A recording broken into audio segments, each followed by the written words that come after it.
Robbani, merajut ilmu dan peradaban.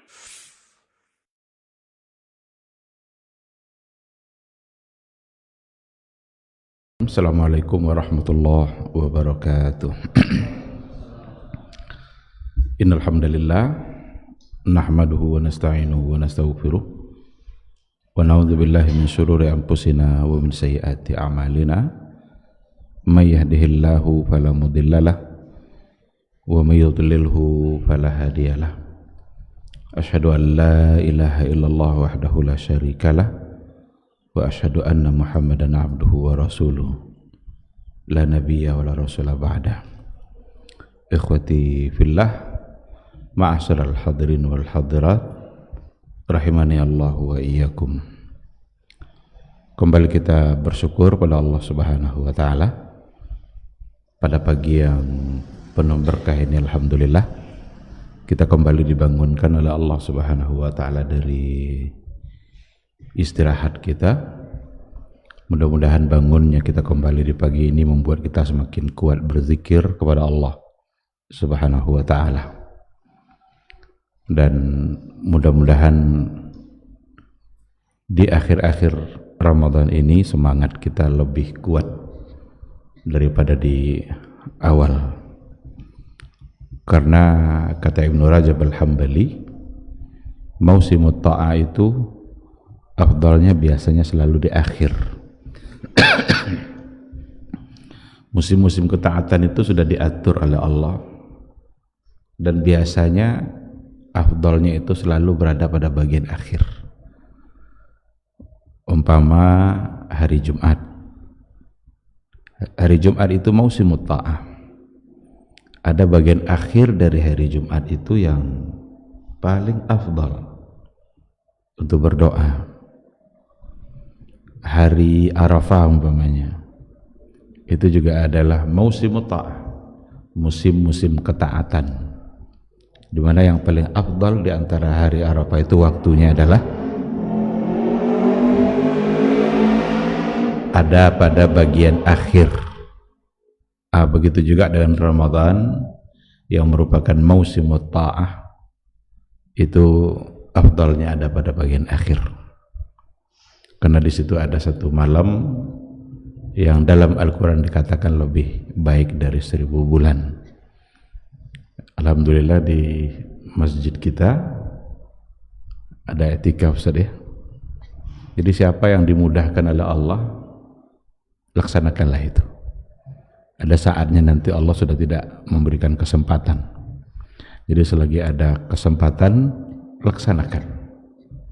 Nah, mudah-mudahan waktu-waktu kita selalu menjadi waktu yang mubarak, yang diberkahi. Salawat dan salam kita ucapkan untuk Rasulullah sallallahu alaihi wasallam. Allahumma shalli ala Muhammad wa ala ali Muhammad. Mudah-mudahan kita semakin mampu membuktikan cinta kita kepada beliau. Cinta itu tidak boleh hanya sekedar ucapan bibir saja, tapi cinta harus dibuktikan dengan pengorbanan. Tidak ada cinta yang tanpa pengorbanan. Nabi Ibrahim menjadi orang yang termulia di sisi Allah Subhanahu wa taala, menjadi mulia di sisi Allah karena dia mampu membuktikan cintanya.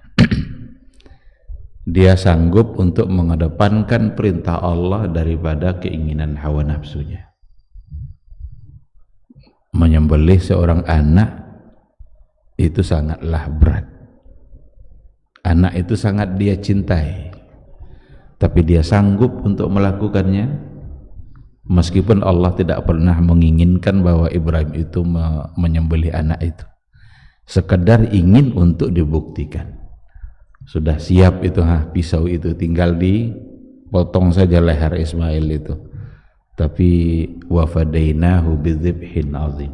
Kami ganti Ismail itu dengan domba yang gemuk, domba yang besar. Karena yang diinginkan oleh Allah hanya bukti, bukan benar-benar untuk menyembelih.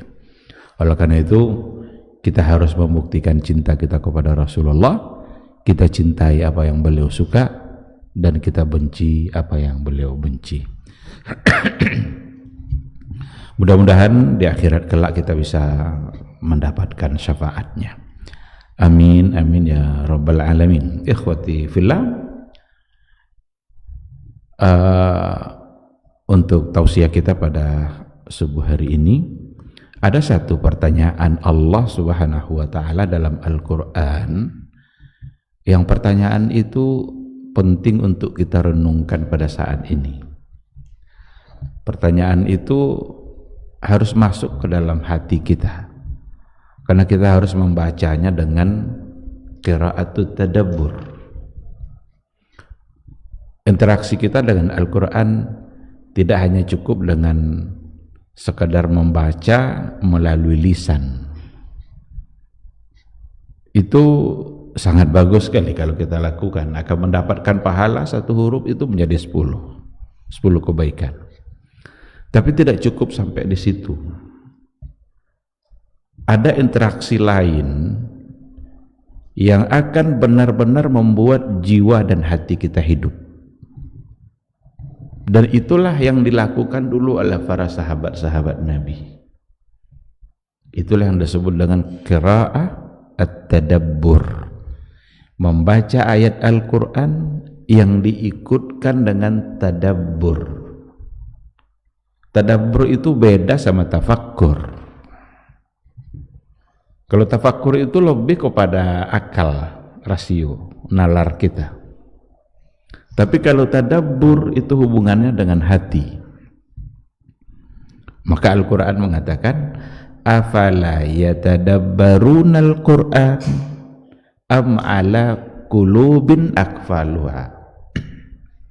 Tidakkah mereka mau mentadabburi Al-Quran, ataukah hati mereka terkunci, tertutup?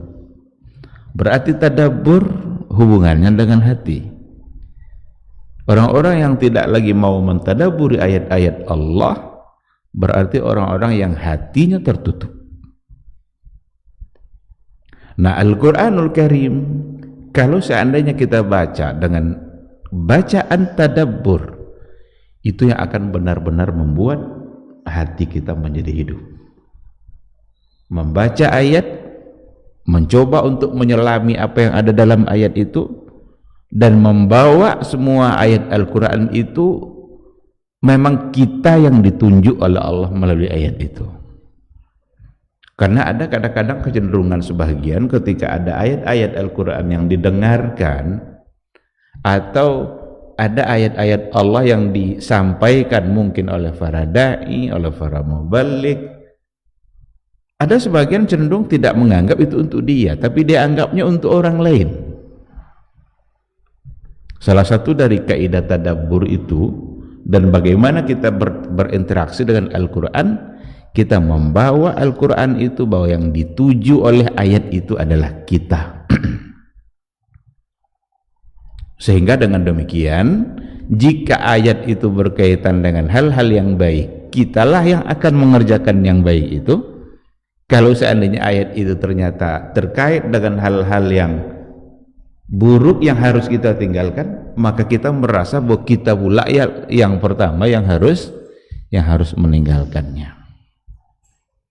Itulah dulu yang dilakukan oleh seorang ulama yang namanya Malik ibn Dinar. Ketika mendengarkan satu pertanyaan dari Al-Quranul Karim, pertanyaan itu ada di dalam surat Al-Hadid ayat 16. Apa kata Allah? Alam ya'ni, bismillahirrahmanirrahim, alam ya'ni lilladzina amanu an takhsha'a qulubuhum li dzikrillah wa ma nazala minal haqq wa la yakunu kalladzina utul kitaba min qabl fatala alaihimul amad faqasat qulubuhum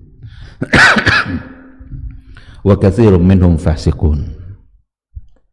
Alam ya'ni lilladzina amanu, belumkah tiba saatnya bagi orang-orang yang beriman?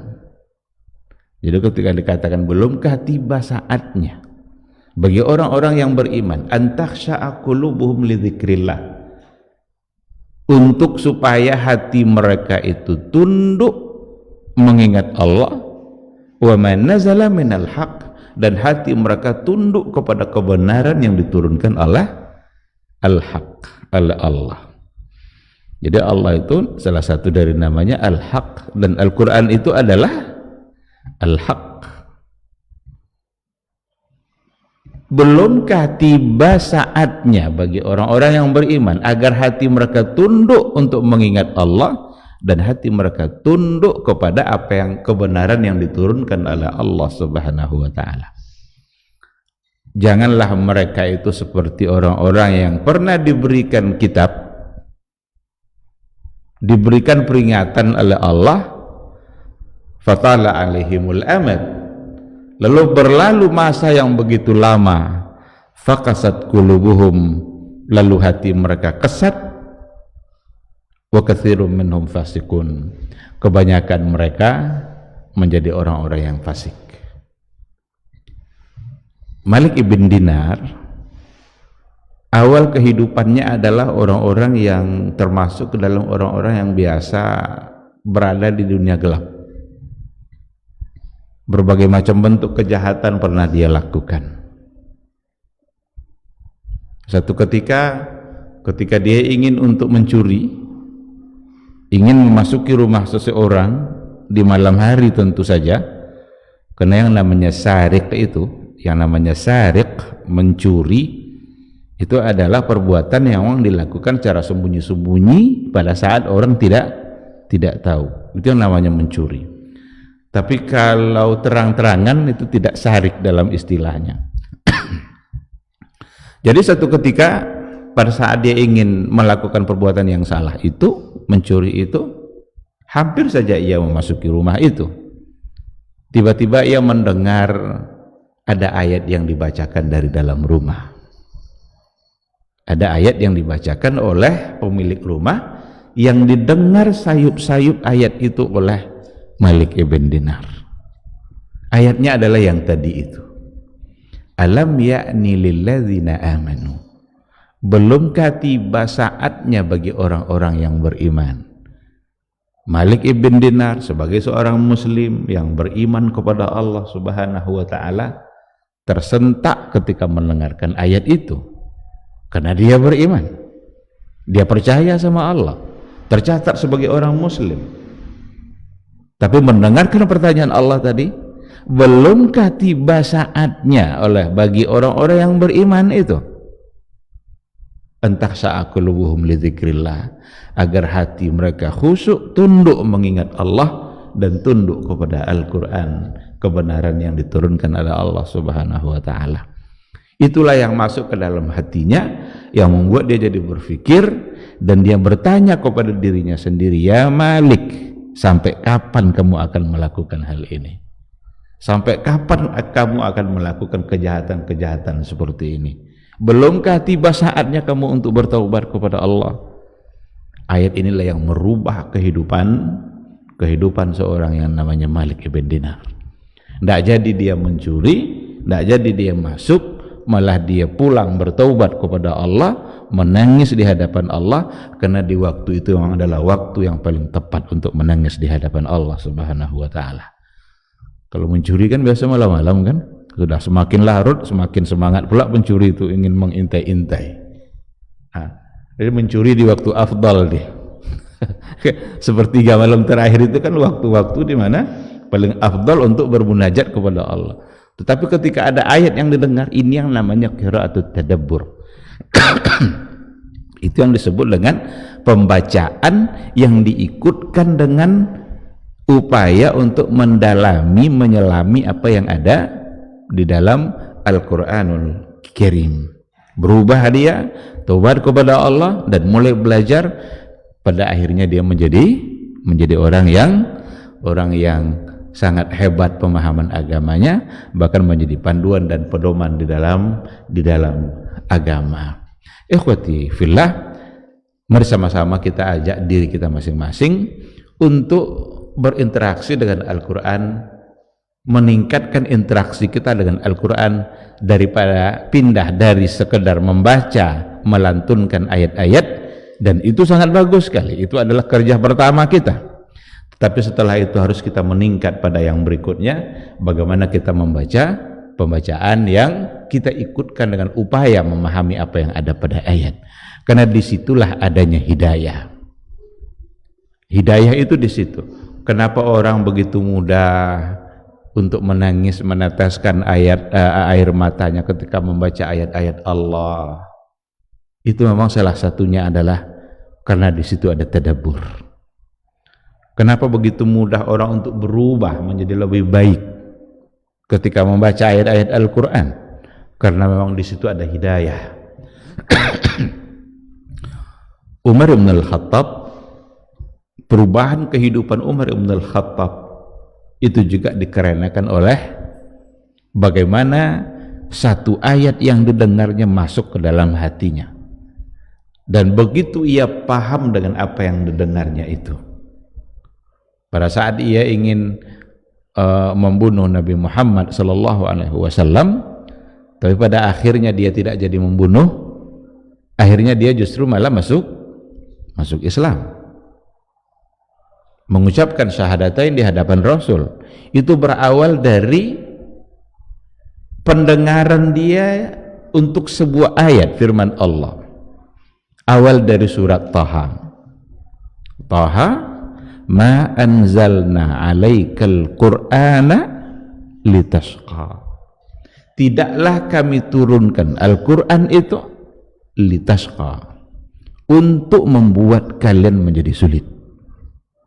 Ini yang didengar oleh Umar bin Al-Khattab, masuk ke dalam hatinya. Berarti apa yang dibawa oleh Muhammad selama ini bukanlah untuk menyulitkan kita, tapi justru untuk membuat kita menjadi mudah, untuk membuat kita menjadi senang, untuk membuat kita menjadi bahagia. Ketika itu masuk ke dalam hatinya, dan ternyata itu adalah awal dari hidayah. Disitulah Allah memberikan hidayah kepada Umar bin Al-Khattab. Akhirnya dia minta tunjukkan kepada adiknya, dan dia minta awalnya lembaran itu, bawa sini lembaran yang kamu baca tadi. Apa yang kamu baca tadi itu? Kata adiknya, tidak akan saya serahkan, karena kamu musyrik. Innamal musyrikuna najasun. Kamu musyrik, kamu tidak boleh menyentuh ini suci. Semakin tersentaklah hati Umar bin Al-Khattab ketika dikatakan innamal musyrikuna najasun. Sesungguhnya orang musyrik itu najis. Ini najisnya najis maknawi tentu saja. Tapi bagi seorang Umar, pemuka Quraisy, tokoh pada masa jahiliyah, orang yang sangat ditakuti pada masa Arab dulu, dianggap oleh adiknya melalui sebuah ayat dia najis. Tentu semakin tersentak dia, dan membuat dia semakin bersemangat untuk masuk Islam. Karena adiknya sudah melihat bahwa ada ciri-ciri untuk Islam itu pada Umar, dia tunjukkan bahwa Rasul ada di rumah Al-Arqam bin Abil Arqam. Datanglah dia ke sana, diketok pintu, yang lain pada ketakutan karena yang datang adalah Umar bin Al-Khattab. Kata Abu Bakar, ya Rasulullah, biar saya yang buka pintunya ya Rasul. Karena Abu Bakar khawatir yang datang adalah Umar, jangan-jangan dia datang untuk tujuan yang tidak baik. Dan cinta sahabat kepada Rasul itu luar biasa, sehingga tidak menginginkan sedikit pun Nabi itu tersakiti. Maka Abu Bakar meminta, biar saya yang buka ya Rasulullah. Tetapi kata Rasul, enggak, biar saya yang buka. Dibuka pintu itu oleh Rasulullah. Kemudian disitulah Umar bin Al-Khattab mengucapkan dua kalimat syahadat. Dan itu ternyata juga adalah doa dari Rasul agar Allah memberikan hidayah kepada salah satu dari dua Umar. Karena ada doa Nabi yang terus diucapkan oleh Nabi, ya Allah berilah hidayah kepada salah satu dari dua Umar, Umar bin Hisham Abu Jahal dan Umar ibn Al-Khattab. Karena dua orang ini pentolan jahiliyah yang benar-benar ditakuti, Abu Jahal dan Umar ibn Al-Khattab. Ternyata Allah memberikan kemuliaan itu kepada Umar ibn Al-Khattab bukan kepada Umar ibn Hisham. Baik, balik kepada ayat yang tadi itu. Apa yang ada dalam kandungan ayat itu? Ada pada 2 poin. Belumkah tiba saatnya orang-orang beriman itu untuk, ini ada 2 poin. Yang pertama, antakhsha'a qulubuhum li dzikrillah, agar hati mereka tunduk kepada Allah, mengingat Allah, wa ma nazala minal haq, dan hati mereka tunduk kepada kebenaran yang diturunkan oleh Allah. Berarti ada 2. Yang pertama, persoalan hati yang harus tunduk mengingat Allah. Yang kedua, persoalan hati yang harus memang tunduk kepada kebenaran yang diturunkan oleh Allah Subhanahu wa ta'ala. Ini 2 hal sebenarnya menjadi inti dalam kehidupan kita. Inti dalam kehidupan kita, bagaimana hati kita selalu mengingat Allah. Dan Ramadan ini saya kira bulan yang sangat mudah bagi kita untuk selalu mengingat Allah. Oleh karena itu jiwa kita dilatih untuk terus mengingat Allah, sehingga nanti pada akhirnya di luar Ramadan pun semangat Ramadan akan tetap ada dalam diri kita. Dalam berpuasa, dikarenakan oleh Ramadan itu adalah amal sir, amal rahasia, karena pada minggu yang lalu kita sudah bicara tentang itu. As-siyam itu sirrun bainallahi wa baina abdi, rahasia antara Allah dengan hambanya. Maka intinya pada siyam itu ada pada muraqabah. Inti dari puasa itu ada pada muraqabatullah. Kita selalu merasa bahwa kita ini diintai-intai terus oleh Allah Subhanahu wa ta'ala, sehingga tidak ada tempat di mana kita berada kecuali pada saat itu Allah selalu mengintai kita. Itu muraqabatullah. Nah, itu tingkat tertinggi sebenarnya, karena itu bagian dari ihsan. Pada hadis Jibril itu kan ada 3 pertanyaan. Mahwal iman, mahwal Islam. Yang terakhir mahwal ihsan. Apa itu ihsan? Ihsan itu kata Rasul, anta'budallaha ka'annaka tarahu fa illam takun tarahu fa innahu yarak. Kamu menyembah Allah seolah-olah kamu melihat langsung Allah itu. Fa illam takun tarahu, tapi kalau seandainya kita tidak sanggup untuk melihat Allah, karena tidak akan pernah sanggup kita melihat Allah selama dalam kehidupan dunia kita, yakinlah fa innallaha yarak, sesungguhnya Allah pasti melihat kamu. Dan ibadah puasa intinya sebenarnya ada pada ini. Maka wajar kita mempertanyakan pertanyaan Allah tadi pada diri kita, membawa pertanyaan Allah tadi kepada diri kita pada bulan yang penuh berkah ini, bulan puasa, yang memang intinya ada pada kita merasa diawasi oleh Allah Subhanahu wa ta'ala. Dan dengan cara itulah kita akan bisa terhindar dari berbagai macam bentuk maksiat. Ibnul Qayyim al-Jauziyah memberikan perumpamaan yang sangat bagus tentang manfaat, bagaimana yang akan kita dapatkan manfaatnya kalau kita selalu merasa muraqabatullah tadi itu. Kalau kita selalu ingat kepada Allah Subhanahu wa ta'ala. Belum mengibaratkan dengan sebuah rumah. Kapan rumah itu akan begitu mudah dimasuki oleh maling atau pencuri? Ketika rumah itu tidak dijaga. Maka kata Ibnul Qayyim, tidak pernah kita mendengar raja kemalingan. Tidak pernah kita dengar raja kemalingan. Kenapa? Karena penjagaannya ketat. Tapi ketika ada sebuah rumah yang di dalamnya ada banyak barang berharga, lalu kemudian tidak dijaga rumah itu, rumah yang tidak dijaga itulah yang akan mudah dimasuki oleh pencuri atau maling. Kalau seandainya di dalam rumah itu tidak ada apa-apa, tidak ada barang berharga, pencuri tidak akan masuk juga. Apanya yang mau diambil? Karena barang berharga tidak ada, tidak pun ada penjagaannya, tidak akan masuk juga dia, karena tidak ada apa-apa. Ibnul Qayyim mengibaratkan seperti itu. Iman yang ada di hati kita ini, itu barang berharga yang harus dijaga terus. Hati yang di dalamnya tidak ada iman, tidak akan pernah diganggu oleh iblis, syaitan. Buat apa lagi diganggu? Tidak ada iman. Tapi ketika ada iman, bagaimana supaya iman itu tidak dicuri oleh syaitan dan iblis? Maka harus dijaga. Apa penjagaannya? Disitulah beliau mengatakan zikrullah, ingat kepada Allah. Maka ketika ada ayat tadi itu antakhsha'a qulubuhum li dzikrillah, belumkah tiba saatnya orang-orang beriman itu hatinya tunduk untuk mengingat Allah? Berarti belumkah tiba saatnya agar kita memperketat penjagaan iman kita dengan memperkuat zikir kita kepada Allah Subhanahu wa taala. Zikir di sini bukan sekedar arti menyebut, karena zikir ada dua, ada artinya menyebut dan ada artinya mengingat. Zikir artian yang lebih luas itu ketika kita maknai dengan mengingat Allah, bukan sekedar menyebut.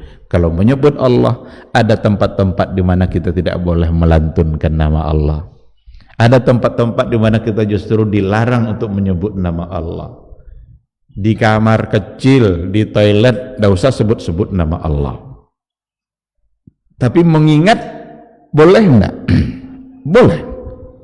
Maka ada banyak hukum fikih yang ada di situ. Kalau kita sedang qada hajat, kita dengar suara azan dikumandangkan, boleh enggak kita jawab?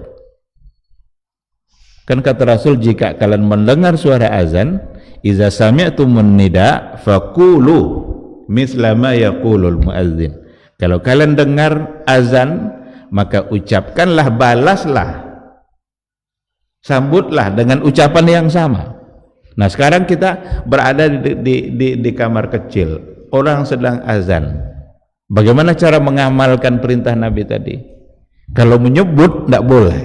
Jadi jangan nanti pas ada hayya 'alas shalah, kita sedang jongkok di kamar kecil, nggak usah dilantunkan, diucapkan la haula wala quwata illa billah, tapi dalam hati boleh tidak? Berarti tidak ada yang melantunkan, tapi hati kita yang mengingat Allah. Kalau ada tamu yang datang, dia ucapkan assalamualaikum, boleh tidak kita jawab salam itu, tapi dalam hati? Kalau diucapkan langsung keras, itu tidak boleh, karena kita di tempat di mana tidak boleh menyebut nama Allah, karena Allah itu mulia. Nah, oleh karena itu zikir yang paling zikir dan artian yang lebih luas untuk kata zikir itu sesungguhnya adalah mengingat, bukan menyebut. Maka mengingat Allah, kita dituntut dalam kondisi apapun kita. Alladzina yadhkurunallaha qiyaman wa qu'udan wa ala junubihim. Mengingat, dan mengingat di sini bukan mengingat namanya saja, tapi kita ingat janji-janji baik bagi orang-orang yang taat, itu zikrullah. Kita ingat ancaman-ancaman buruk bagi para pendosa. Ini kalau orang pendosa, ini ancamannya oleh Allah. Ketika hati kita bicara seperti itu, kita sesungguhnya adalah sedang zikrullah, sedang mengingat Allah. Maka kata Ibnul Qayyim, ketika iman yang ada di hati tidak dijaga dengan zikir, maka bagaikan sebuah rumah yang di dalamnya ada barang berharga tapi tidak dijaga, yang akan begitu mudah pencuri-pencuri itu masuk ke dalam rumahnya. Maka iblis, syaitan itu bagaikan pencuri-pencuri yang selalu mengintai-intai iman kita. Semakin kuat iman kita kepada Allah, semakin banyak pula iblis, syaitan yang akan menggoda kita. Dan semakin kurang iman kita, kalau iman kita lemah, cukuplah sama syaitan-syaitan yang klenik-klenik, yang menggodanya. Kalau tidak mau digoda sama syaitan, tidak usah punya iman. Buat apa lagi digoda? Karena dia sendiri sudah tidak punya iman. Nah, oleh karena itu Ramadan ini adalah bulan di mana benar-benar kita meningkatkan semangat zikir kita, meningkatkan semangat untuk memagari iman yang ada di hati kita agar senantiasa kita terpelihara dari perbuatan-perbuatan yang tidak baik. Sedangkan pada poin yang kedua, wa ma nazala minal haq, untuk tunduk kepada kebenaran yang diturunkan oleh Allah Subhanahu wa taala, berarti tunduk kepada Al-Qur'anul Karim. Al-Qur'an itu surat cinta dari Allah. Surat cinta itu biasanya diulang-ulang. Kalau ada orang tidak mau membaca surat cinta, mungkin datang dari istrinya atau datang dari ayahnya, berarti dia tidak menghargai cinta itu. Al-Quran salah satu dari bukti sayangnya Allah kepada kita. Kenapa demikian? Karena Al-Quran itu isinya adalah ayat. Apa arti ayat? Ayat itu artinya tanda atau rambu. Itu ayat. Inna fi dzalika la ayatin liulil albab. Sesungguhnya yang demikian itu menjadi tanda. Jadi ayat itu arti katanya itu rambu atau tanda. Saya berikan ibarat begini, kalau kita lewat di jalan raya, kita perlu rambu. Apalagi ketika kita baru pertama kali lewat di jalan itu, dan rambu itulah yang akan memandu kita. Umpama seandainya di hadapan kita ada tanjakan, maka rambu yang diletakkan oleh polisi apa? Di situ ada gambar mendaki. Apa fungsi gambar itu? Agar kita tahu bahwa kita sebentar lagi akan sampai ke situ, akan mendaki. Kalau di depan kita ada dua persimpangan, satu kiri satu kanan, itu ada pula tandanya, itu dibuat huruf Y. Pertanda di depan kita ada dua jalan, dua persimpangan. Apa fungsi rambu itu? Itu sebagai panduan bagi kita. Kira-kira kita mau ambil kanan atau mau ambil kiri? Itu namanya ayat. Sehingga Al-Quran itu kenapa disebut ayat? Isinya ayat. Karena memang itu adalah rambu dan tanda-tanda dalam perjalanan kehidupan kita. Bukankah kita sekarang sedang berjalan menuju akhirat? Kita sekarang sedang berjalan menuju akhirat. Kita ini musafir dan kita akan kembali. Tidak ada orang yang musafir untuk selama-lamanya. Musafir pasti akan kembali. Dan kampung asal kita sesungguhnya adalah surga. Maka kata Ibnu Rajab Al-Hambali, kita nanti akan pulang kampung. Cuma apakah kampung yang akan kita pulang nanti itu surgakah atau neraka? Dan kampung asal kita adalah surga. Karena Adam alaihi salam dulu berasal dari surga. Untuk kemudian diturunkan ke muka bumi ini karena mendurhakai Allah. Dia terpedaya oleh rayuan syaitan. Jangan makan, kata Allah. Kata syaitan, makan. La taqraba hadhihi syajarah. Jangan dekat-dekat pohon ini. Iblis menggodanya agar mendekatinya. Akhirnya dihukum, maka musafirlah dia ke muka bumi. Dan kita sekarang musafir, dan musafir itu perlu panduan. Oleh karena itulah ayat-ayat itu sesungguhnya adalah rambu-rambu bagi kehidupan kita. Apa contohnya? Mana yang halal, mana yang haram, mana yang diperintahkan oleh Allah dan mana yang dilarang. Ada perbuatan-perbuatan yang kata Allah ini enggak boleh kalian lakukan. La tusyriku billah, jangan syirik kepada Allah. Itu panduan, itu rambu. Berarti kita harus tinggalkan. Apapun bentuk perbuatan syirik itu, maka menjadi kewajiban kita untuk meninggalkannya. Karena Allah sudah memberikan panduan dalam kehidupan kita bahwa kalian jangan syirik. Persoalan makan makanan umpamanya, ada makanan yang dihalalkan, ada makanan yang diharamkan. Allah sebutkan, hurrimat alaikumul maitatu waddamu wa lahmul khinzir wa ma uhilla bihi li ghairillah. Diharamkan bagi kalian itu bangkai, darah, daging babi dan yang disembelih dengan tidak atas nama Allah, haram dimakan. Berarti itu ayat, itu rambu yang harus kita taati. Karena betapa mudah orang untuk melanggar rambu-rambu itu. Kalau seandainya melanggar rambu-rambu, berarti yang akan terjadi adalah kesesatan atau kecelakaan.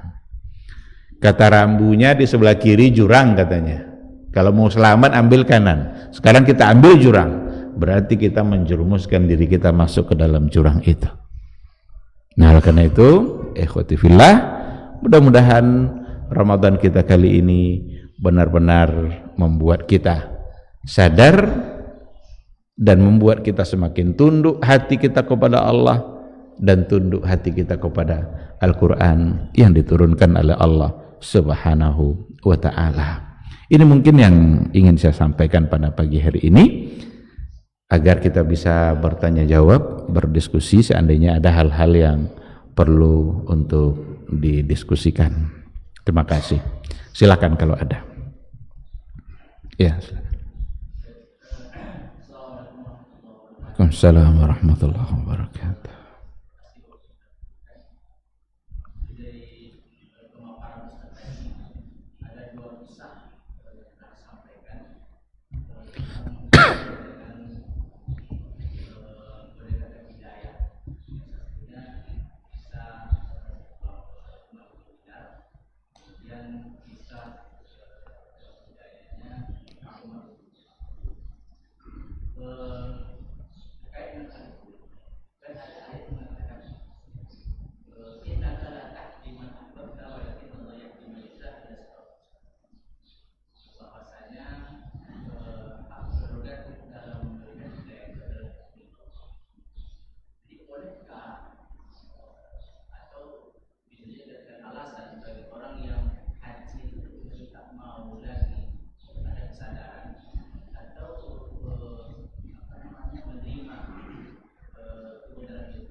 Iya. Baik, terima kasih. Kita perlu paham bahwa hidayah itu ada dua.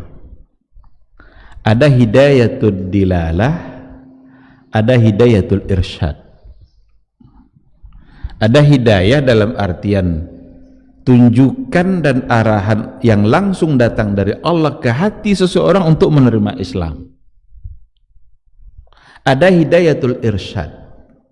Kita meminta bimbingan dari Allah Subhanahu wa ta'ala agar hati kita tunduk. Sekarang ada doa dalam surat Al-Fatihah. Bunyinya, ihdinas siratal mustaqim. Ya Allah, berilah kami petunjuk. Ini petunjuk apa yang kita minta sekarang nih? Petunjuk seperti apa yang kita minta dari Allah Subhanahu wa ta'ala ini? Bimbingan dari Allah agar kita tunduk kepada jalan yang telah disampaikan oleh Rasul, Al-Quran. Maka al-irsyad itu ada pada Al-Quran. Doa kita dalam Al-Fatihah itu sesungguhnya sudah dijawab oleh Allah, dan jawabannya ada pada awal surat Al-Baqarah. Apa bunyinya? Zalikal kitabu la raiba fihi hudal lil muttaqin. Demikianlah Al-Quran la raiba fihi. Itulah sebabnya Al-Baqarah itu diletakkan setelah Al-Fatihah, karena ayat pertama Al-Baqarah itu menjawab doa yang ada dalam Al-Fatihah. Jadi kalau kita mau siratal mustaqim, ini Al-Quran. Maka sangat tidak tepat nanti ketika ada orang, ada ibu-ibu suruh pakai jilbab tutup aurat, saya belum dapat hidayah. Hidayah apa yang mau dia tunggu? Ini Al-Quran yang sudah ada hidayah di dalamnya. Ada seorang suami suka mabuk-mabukan, dinasehati oleh istrinya, "Bang, jangan mabuk lagi bang, itu kan tidak boleh, itu kan dosa." Boleh tidak suaminya bilang, saya belum dapat hidayah? Tidak, karena hidayah di situ bukan tunjukkan kita untuk menerima Islam. Kita sudah Islam, Al-Quran sudah ada di hadapan kita, cuma ketundukan kita kepada Al-Quran yang kurang. Maka kita perlu berdoa terus, ihdinas siratal mustaqim, padahal sudah Islam. Tapi kalau dilalah ketika Allah yang menurunkan hidayah itu kepada hati seseorang, itu yang tidak dimiliki oleh siapapun. Innaka la tahdi man ahbabta. Sesungguhnya kamu tidak bisa memberikan hidayah kepada orang yang kamu inginkan. Bahkan Nabi Muhammad SAW pun tidak berhasil memaksa Abu Talib untuk mengucapkan 2 kalimat syahadat. Bahkan asbab nuzul dari ayat tadi itu justru adalah ketika Nabi Muhammad sedikit agak memaksa Abu Talib untuk mengucapkan 2 kalimat syahadat, tapi dia tidak mau, karena di sampingnya ada pentolan-pentolan jahiliyah itu. Berarti teman itu sangat berpengaruh bagi kehidupan kita. Abu Talib lebih mengedepankan ucapan kawan-kawannya itu daripada yang diinginkan oleh Nabi Muhammad. Tidakkah kamu malu kepada kaummu kalau kamu seandainya mengucapkan 2 kalimat syahadat? Merasa malu dia. Jadi yang la tahdi man ahbabta itu memberikan hidayah kepada orang-orang yang memang belum menerima Islam, dan itu hanya ada pada Allah Subhanahu wa taala. Umar bin Al-Khattab awalnya tujuannya untuk membunuh Nabi, tapi karena Allah berikan hidayah itu melalui sebuah ayat yang tadi itu, akhirnya dia malah masuk Islam. Ada orang-orang yang lain, sahabat-sahabat yang lain yang juga tujuannya adalah untuk membunuh Nabi, tetapi ternyata berujung pada hidayah dan akhirnya dia masuk Islam. Nah, oleh karena itu, untuk hal-hal yang sifatnya bagaimana kita memberikan nasihat, kita bisa memberikan nasihat itu, cuma juga tetap tidak bisa memaksa. Hanya saja alasan orang yang berbuat salah tadi karena dia belum dapat hidayah, itu juga tidak bisa diterima. Ada orang malas sholat, kamu kok nggak sholat? Saya belum dapat hidayah. Sekarang hidayah yang mana yang mau dia tunggu? Bukankah ayatnya, hadisnya sudah jelas? Sholat itu wajib. Berarti itu durhaka namanya. Dia adalah sebagai orang yang durhaka kepada Allah. Maka tidak boleh beralasankan tidak mendapat hidayah untuk mendurhakai Allah. Sebagaimana tidak boleh mengandalkan takdir untuk berbuat dosa. Saya berbuat salah ini kan takdir Allah, tidak bisa itu. Padahal dia sadar kalau dia berbuat dosa. Sama seperti seorang pencuri yang sudah sering kita angkat contoh itu. Ada pencuri pada masa Umar bin Al-Khattab, ingin dipotong tangannya, karena dalam Islam pencuri itu potong tangan. Pencuri itu berdalil dia, "Mahlan ya Amirul Mukminin." Tunggu sebentar wahai Amirul Mukminin. Kenapa kamu ingin memotong tangan saya? Bukankah saya mencuri ini karena takdir Allah? Berarti menolak takdir berarti kan? Dipotong juga tangannya. Semakin kencang Umar ingin memotongnya, saya potong tangan kamu ini karena takdir Allah.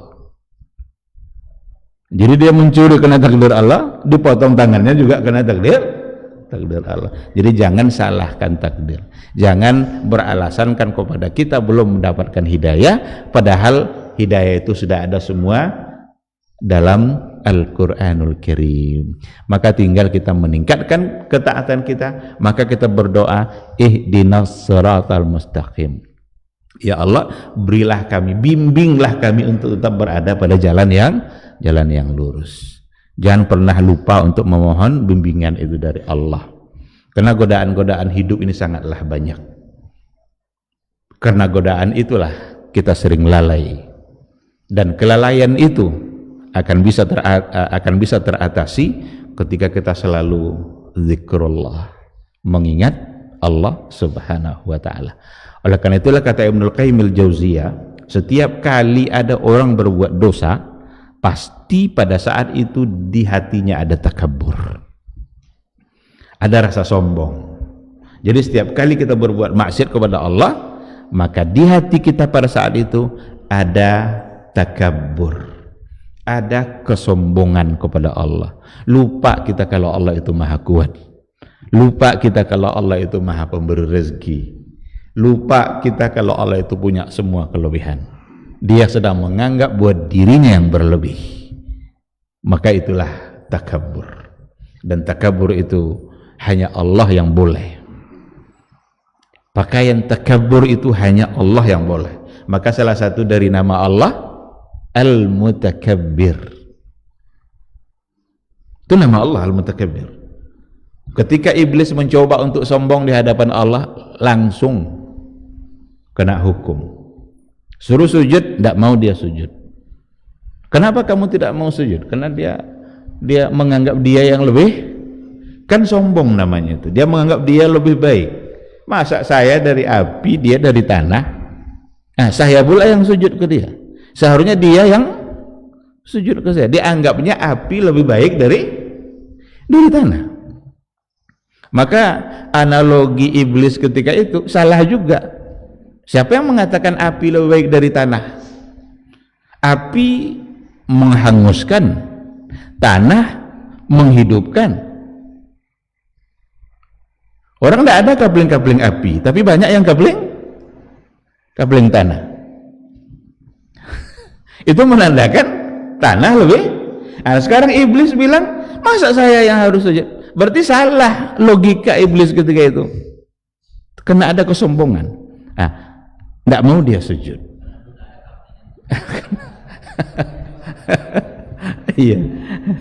Jadi satu saja sekali saja sujud yang ditinggalkan oleh iblis, satu kali perintah sujud yang ditinggalkan, hukumnya langsung keluar dari, karena dulu sama-sama di surga dia. Tapi karena meninggalkan satu kali perintah sujud, langsung keluar dari surga. Sekarang berapa kali perintah sujud ditinggalkan oleh mereka yang muslim?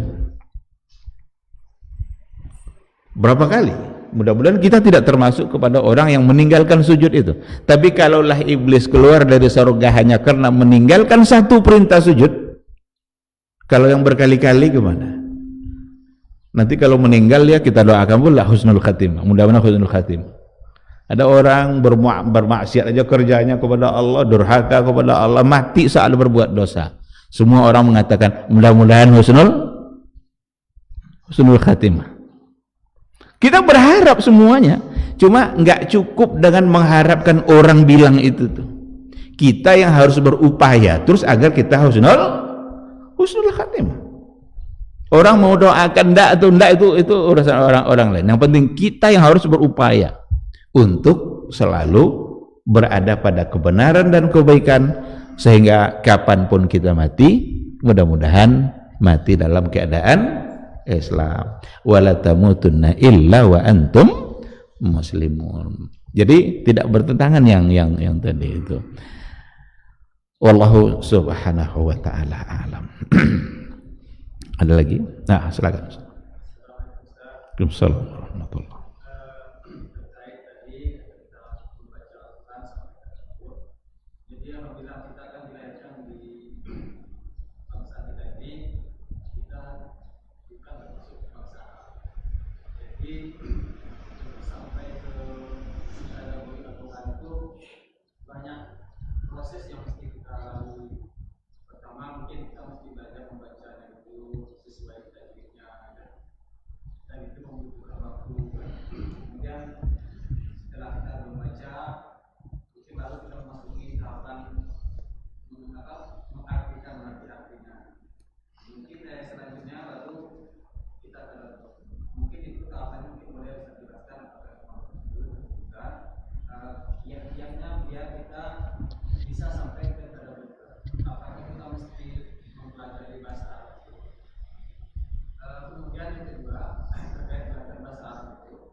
Waalaikumsalam warahmatullahi wabarakatuh. Terima kasih atas pertanyaannya. Ada beberapa tugas dan kewajiban kita terhadap Al-Quran. Pertama jelas membaca. Yang kedua memahami. Yang ketiga mengamalkan. Yang keempat menyebarkan. Enggak cukup kita aja mengamalkan, kita ajak orang lain bersama-sama untuk mengamalkan. Ini 4 tugas utama. Ada orang bertanya, bagaimana dengan menghafal? Enggak masuk dalam 4 tadi kan? Membaca, memahami, mengamalkan, menyebarkan, mendakwahkan. Lalu bagaimana dengan menghafal? Tidak ada perintah langsung menghafal itu, karena perintah membaca include sebenarnya padanya hafalan. Sebab dulu tidak ada mushaf. Sekarang ketika ditanya faqra'u ma tayassara minal Qur'an, bacalah apa yang mudah bagimu dari Al-Quran. Sementara dulu mushaf tidak ada, apa yang mau dibaca? Berarti membaca melalui hafalan. Cuma di situ mata yassara minal Quran, apa yang mudah. Oleh karena itu satu pertanyaan lagi, wajibkah kita menghafal semua ayat Al-Quran? Kalau ada orang-orang yang dimudahkan oleh Allah Subhanahu wa taala untuk menghafal semua ayat, itu karunia yang luar biasa. Tapi tidak wajib. Karena sahabat pun ada yang tidak hafal semua ayat Al-Quran. Tapi faqra'u ma tayassar, bacalah apa yang mudah. Ketika sebagai rukun dari sholat itu adalah Al-Fatihah, berarti wajib semua orang muslim hafal Al-Fatihah. Kalau enggak gimana dia mau baca? Apa yang mau dia baca? Kalau seandainya tidak ada hafalan. Ketika faqra'u ma tayassar, bacalah apa yang mudah. Di situ sebagai satu kesimpulan, mana yang bisa kita hafal. Tapi tidaklah menjadi sebuah dosa kalau tidak menghafal semua Al-Quran. Hanya saja menjadi satu kemuliaan ketika ada orang-orang yang dimudahkan oleh Allah untuk menghafal ayat-ayat Al-Quran. Yang 4 tadi itu tidak pula sebagai tahapan selesai pertama baru masuk kedua. Enggak. Bukan sebagai tahapan yang harus diikuti selesai pertama baru pindah pada yang kedua. Enggak. Itu sekaligus. Karena sahabat-sahabat dulu dalam riwayat dikatakan, kami katanya di dalam memahami ayat-ayat Allah 10 ayat kami pahami, belum akan pindah kami kepada ayat berikutnya sebelum ayat itu benar-benar kami pahami dan kami amalkan.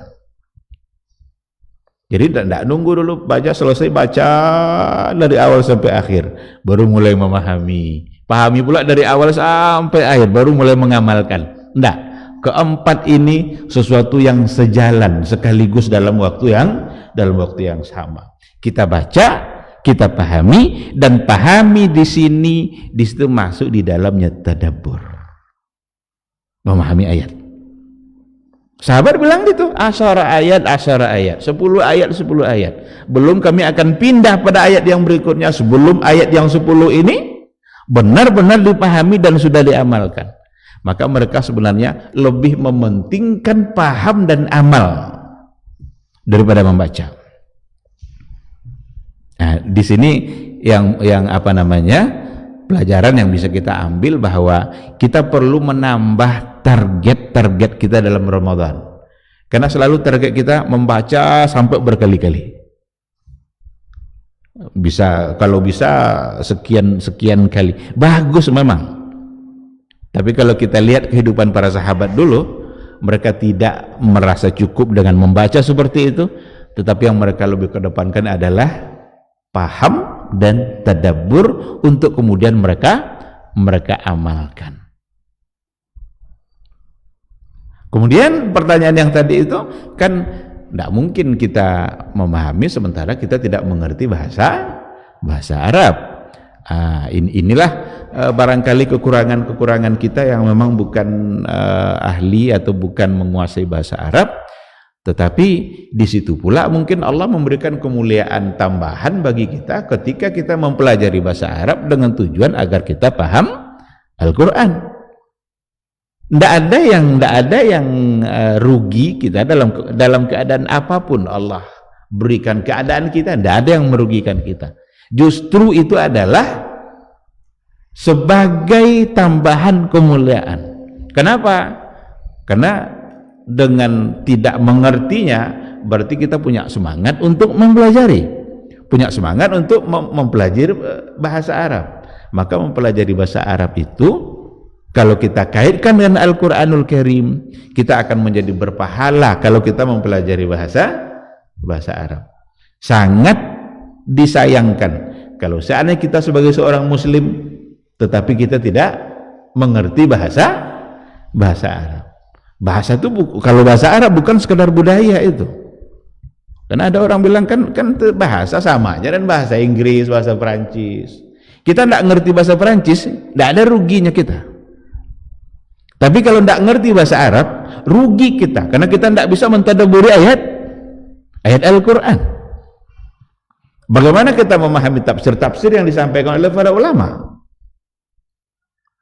Maka kekurangan itu kita jadikan cara untuk menambah kemuliaan kita. Maka kita punya semangat pula untuk mempelajari bahasa Arab. Oh, itu kan kalau kita belajar bahasa Arab itu kan bahasa harian, sementara Al-Quran bukan bahasa harian.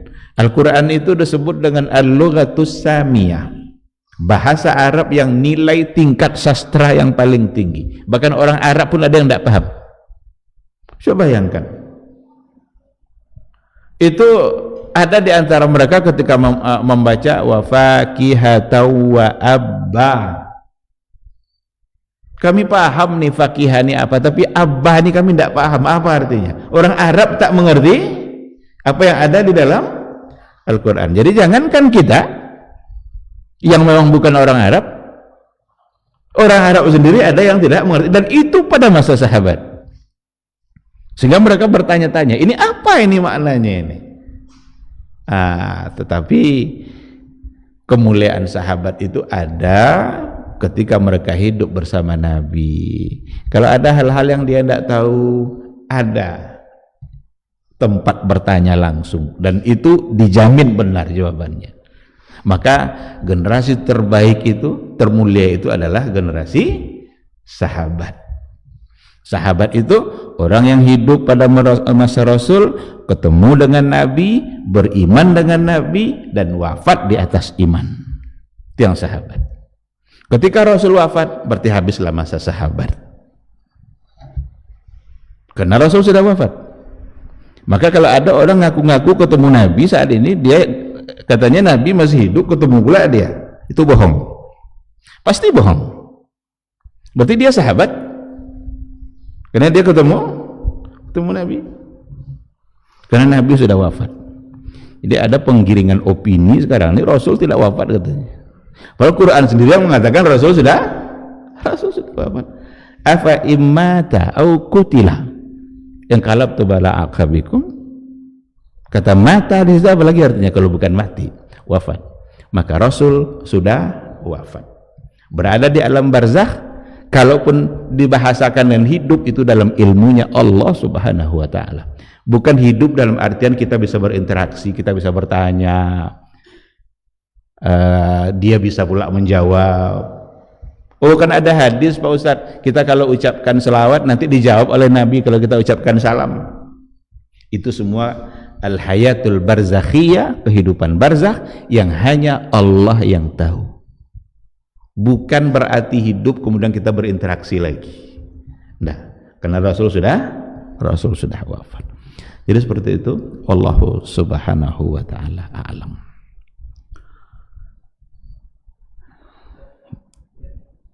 Silakan. Fadhal. Waalaikumsalam warahmatullahi.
Ya, baik, terima kasih. Yang pertama terkait dengan hadis apabila masuk bulan Ramadan, idza dakhala syahrul Ramadan futihat abwabul jannah wa ughliqat abwabu jahannam wa sulsilatis syayatin wa suffidatis syayatin. Kalau masuk bulan Ramadan dibukalah pintu surga, ditutup pintu neraka, dibelenggulah syaitan. Sekarang ada orang yang tetap aja berbuat maksiat padahal syaitan dibelenggu. Kalau ada orang berbuat maksiat padahal syaitan dibelenggu, benar-benar jahat orangnya itu. Bagaimana ketika nanti syaitan sudah lepas, sedangkan syaitan dibelenggu aja dia masih berarti kan betul-betul jahat dia juga. Tapi ketahuilah, kadang-kadang kita terjebak oleh hawa nafsu kita sendiri dalam berbuat kesalahan. Nanti marah pula setan kalau disalahkan terus kan. Jadi terjebak oleh hawa nafsu, kehendak-kehendak diri dalam melakukan satu dosa. Dan yang perlu dipahami juga sebenarnya adalah apa makna dari suffidatis syayatin. Itu bisa dalam artian hakiki setan dibelenggu, tetapi kebanyakan memaknai bukan dalam artian hakiki seperti itu, tapi ada dalam artian yang lain. Karena dikatakan juga oleh Rasulullah SAW, inna syaitana yajri fi ibni adam majrad dam. Sesungguhnya syaitan itu mengalir pada tubuh anak Adam melalui aliran darah. Ketika kita berpuasa, kita mempersempit jalannya itu, karena kita tidak memasukkan makanan ke dalam tubuh kita. Maka suffidatis syayatin dalam artian yang bukan hakiki dibelenggu itu berarti suasana Ramadan, suasana puasa membuat syaitan itu merasa terbelenggu. Datang dia ingin menggoda si fulan sedang baca Quran, ingin pula goda yang satu ini, dia sedang berzikir. Datang pula mau menggoda yang sudut sana, dia sedang sholat. Berarti dia terkekang. Karena orang-orang berpuasa, orang-orang yang selalu mengingat Allah, orang-orang yang selalu menahan hawa nafsunya, jadi terkekanglah syaitan itu untuk menggoda dia. Inna syaitan yajri fi ibni adam majrad dam. Itu diantara makna. Nah, oleh karena itu seandainya ada yang tetap berbuat salah, ya berarti dia yang tidak memanfaatkan waktu-waktu Ramadannya secara baik untuk benar-benar tunduk kepada Allah. Maka kembali kepada pertanyaan yang tadi itu, alam ya'ni lilladzina amanu an takhsha'a qulubuhum li dzikrillah wa ma nazala minal haq. Kalau yang dua ini sudah kita amalkan, hati kita tunduk zikir pada Allah dan tunduk pada Al-Quran, syaitan tidak berkutik, syaitan tidak bisa berbuat apa-apa. Sesungguhnya syaitan sedang kita belenggu karena dia tidak mampu lagi untuk menggoda kita. Nah, banyak yang memahami hadis seperti yang tadi itu. Tapi ada memang yang memahami secara hakiki. Apa buktinya katanya?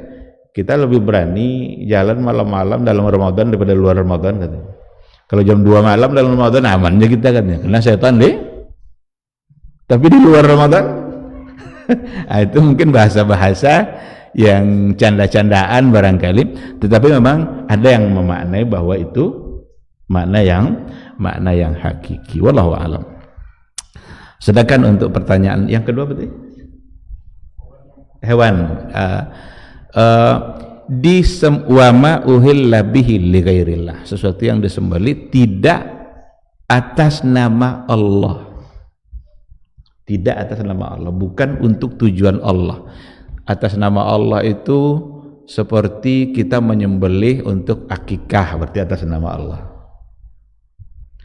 Kita menyembelih untuk kurban atas nama Allah, karena memang kurban perintah Allah. Kita sembelih dia untuk menghalalkannya kemudian dijual, itu atas nama Allah. Sekarang disembelihlah hewan itu untuk sesembahan di kaki bukit mana gitu, tapi baca bismillah, halal enggak? Dibaca juga bismillah itu, tetapi tujuannya untuk sesembahan, untuk jin yang ada di pantai sana. 10 kali pun baca bismillahnya, tapi tujuannya untuk tadi, haram. Jadi tidak sekedar membaca bismillah, sama dengan mencuri membaca bismillah. Jadi tujuan dia disembelih untuk apa gitu, itu yang membuat dia menjadi haram. Dan memang diikutkanlah dengan pembacaan bismillah. Suatu ketika Rasul dapat hadiah dari ahlul kitab. Hadiah itu daging.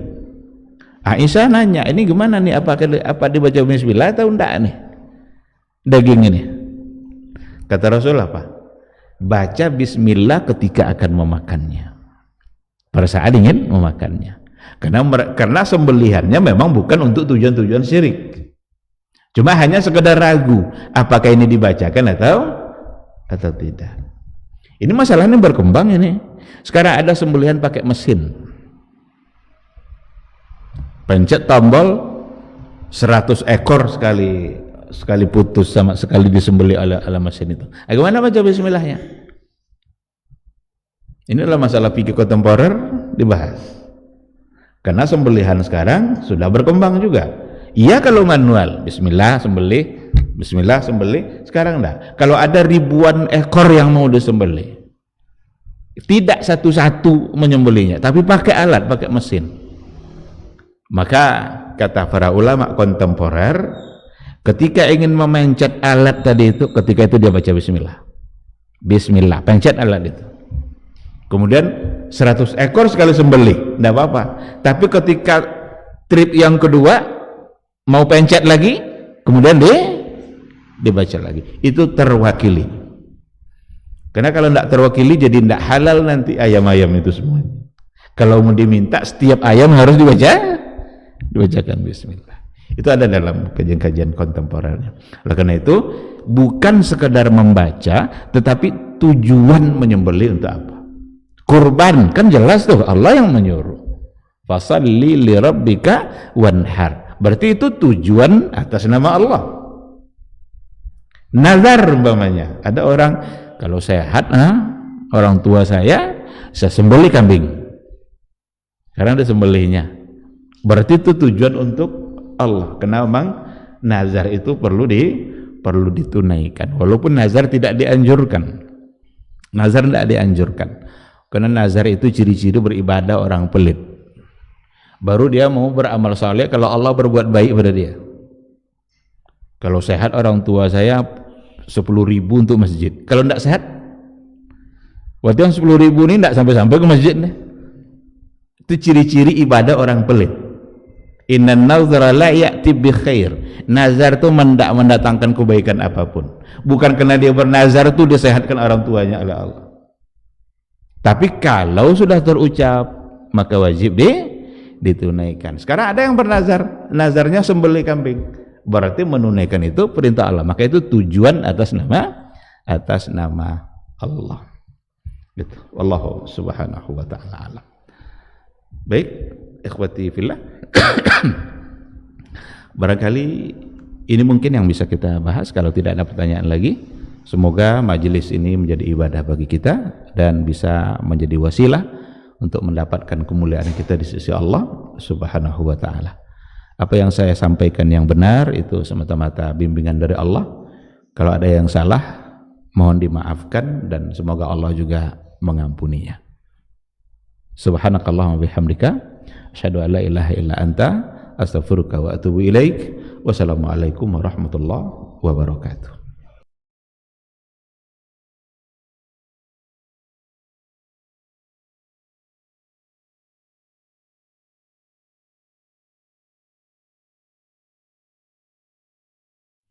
Ketahuilah bahwa ketika kita mengikuti sebuah majelis ilmu, itu sesungguhnya Allah sedang memberikan kepada kita sekian banyak fadilah dan keutamaannya.